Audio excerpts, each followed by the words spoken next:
Griselda the groundhog isn't running from her shadow, and the snakes are out and about.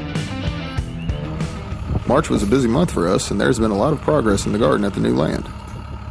To kick off the month, we had 20 yards of compost and 10 yards of river sand delivered.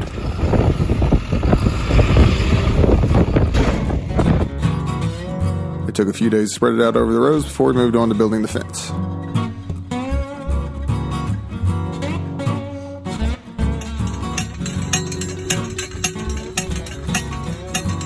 The fence is 6-foot tall chicken wire to hopefully keep the deer out.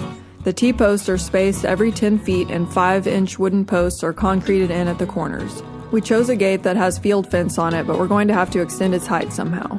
The soil test from our local county extension office suggested that we add lime to raise the soil pH and a high nitrogen amendment before planting. Ideally, this would have been done a couple months ago, but we are working on a compressed schedule during our first year. So now that the amendments have been tilled in, the garden is ready for plants. And speaking of plants, we found someone giving away a bunch of tomato cages and field fence for free. More on our seedlings later. For those of you wondering about Claude from our last video, we ended up getting him into a sanctuary in Missouri. They take care of cats with feline leukemia. It's a perfect place for him to live out the rest of his life. It was also time to release Scarlet back to nature. It was fun to have her around for a few weeks, but she laid a big old egg sack, so we decided it would be better to not have 100 little black widows running around the house. The greens garden at our current house is really taking off. This bed of kale is the only one where we started plants indoors. The other 5 were direct sown with spinach and lettuce.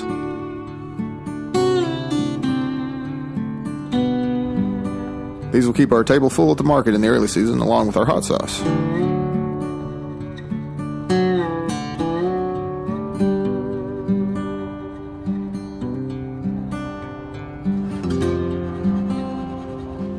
There are a few more kale seedlings hardening off in our green box, along with leeks and cauliflower.